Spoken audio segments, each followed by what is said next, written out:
come back. It is exactly 8:43 a.m. South African time. We cross over to Gaza, and we're going to be talking to a journalist based in that part of the world, and that, of course, is you, Mohamed Sha'aban.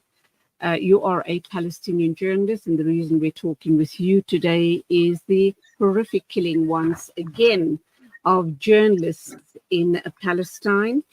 Al Jazeera Arabic journalist Ismail al-Ghul and his cameraman Rami al-Rifi had been killed in an Israeli air attack on the Gaza Strip. The reporters were killed when their car was hit on Wednesday in the Shati refugee camp west of Gaza City, and we also understand that they were near the Gaza home of the assassinated leader of Hamas, and that, of course, is Ismail Haniyeh, the political leader, of course, of Hamas. So I take it this must have been a deliberate attack, and it seems as if journalists are not safe any longer in Palestine, Gaza particularly, but in Palestine as a whole. Assalamu alaikum to you. Welcome to the program and your response to my opening statement.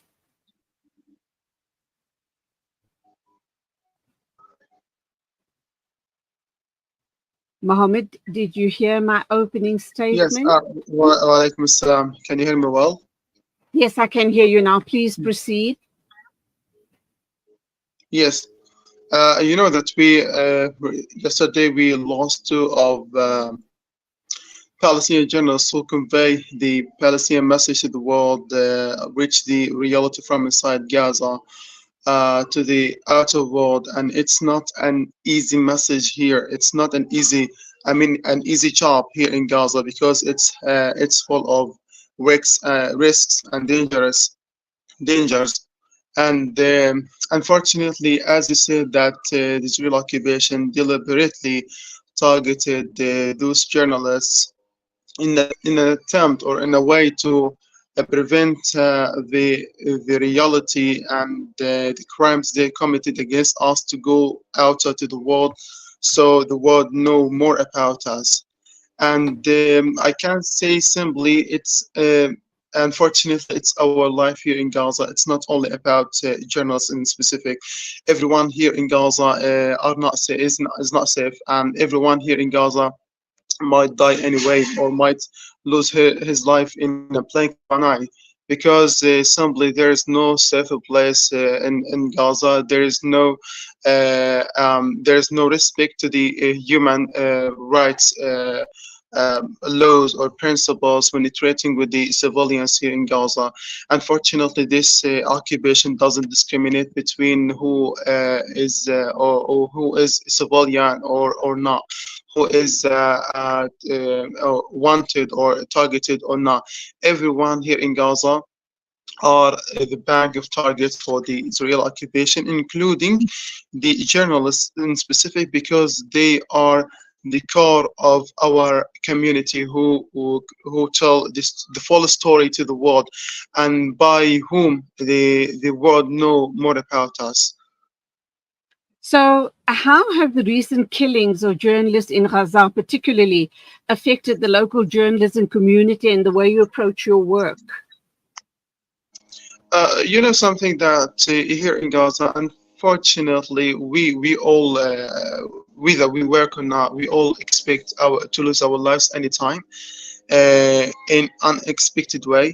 So you can say that now we don't care so much whether we will survive or not, because uh,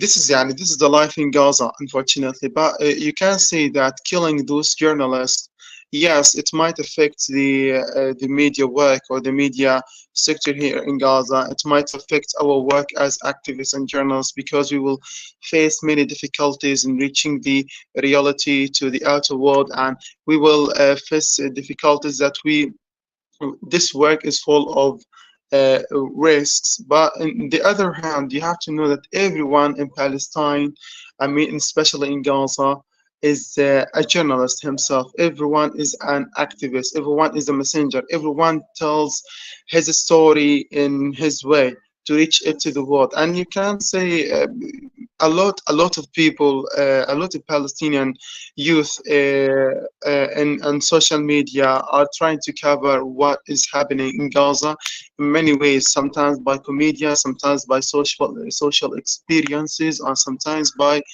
some media or reporting, media coverage, and other things.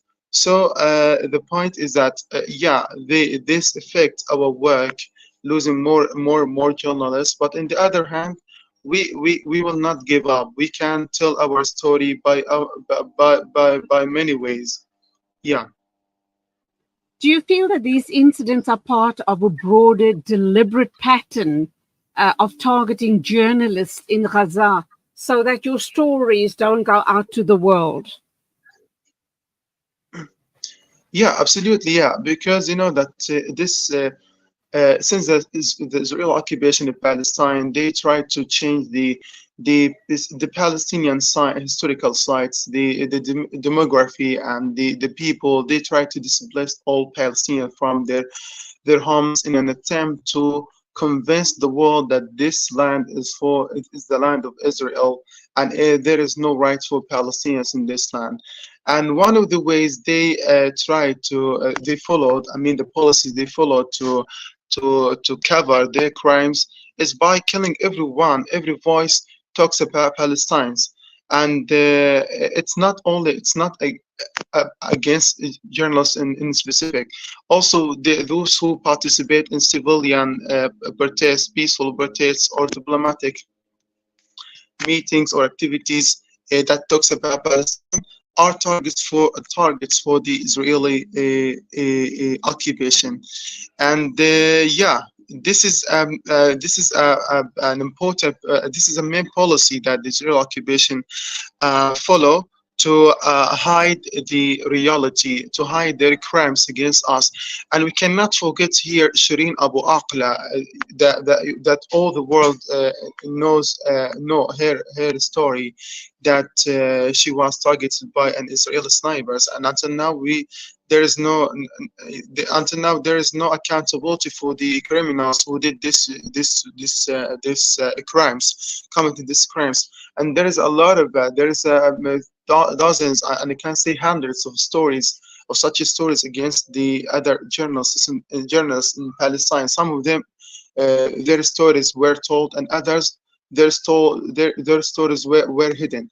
So unfortunately, this is a main policy, but I can say that their attempts will not succeed to make us silent, and it will not succeed to hide the reality and their crimes. And yeah, finally, their crimes are widely shown and revealed to the international, like, I mean, to the world.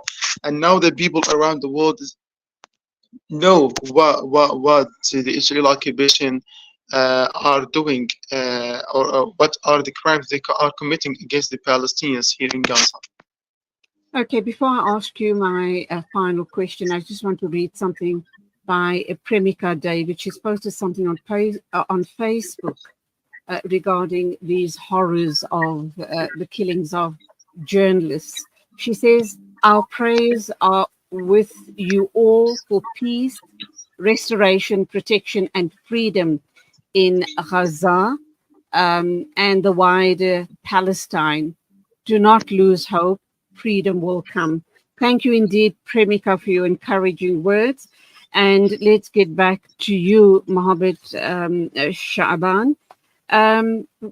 What role do you believe that the international community should play in protecting journalists in Gaza and in other war-torn zones all around the world? Unfortunately, I don't know what to say, because you know that we are, I mean, this Palestinian people in Gaza in special, we are so disappointed from the international community that we, after 10 months of crimes, the wide genocide practiced against us, and there are a lot of reports, images, videos, and everything are revealed around the world, that there is no doubt that the Israeli occupation are committing a genocide against us. But unfortunately, the international community is still silent. and all what we see from them are just some condemnations or denouncements or some uh, meaningless statements about the Israeli crimes, and that's it. There's no real acts from the international community that can stop these Israeli crimes against us, and that's what we hope from them. That's what we hope from the international organizations and human rights institutions and the international community and all the world, all the governments, to start instead of just condemning or just denouncing, to start or to follow some acts that can end the Israeli crimes, to boycott, to not deal with this occupation, to not encourage them, to not provide them with weapons, to not cooperate with them in any other sectors, as long as they are practicing their crimes against the Palestinian people.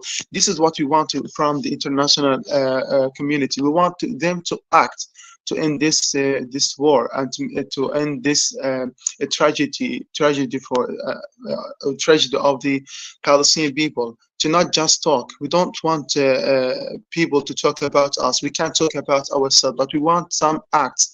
And I believe that always that acts are louder than talks. Yeah, so that's it. Very sadly, according to preliminary figures by the Committee to Protect Journalists, at least 111 journalists and media workers have been amongst those killed since the start of the genocide on October the 7th. The Gaza government media office has put the figure at 165 Palestinian journalists that have been killed since the war has begun. And that is the sad reality of this situation. And we need journalists to be protected, not only in Gaza and Palestine, but all around the world, because the stories need to be told. The atrocities need to be highlighted to the rest of the world. I'll leave it there with lots and lots of du'as. And as I always tell all of the people, all the Palestinians that we talk to here on Salam Media, that we as humanitarian journalism will keep the stories alive, the stories of the genocide in Palestine and in any other parts of the world. Allah keep one and all safe, inshallah. And like I said, we promise to keep your stories alive. Thank you for being with us on the show. Assalamu alaikum to you. Wa alaikum assalam wa rahmatullahi wa barakatuh. 8:56 on News and Views right here on Salam Media. Our next guest is Dr. Mohamed Haroon Khatibi, and he'll be joining us in literally a minute, so please do stand by.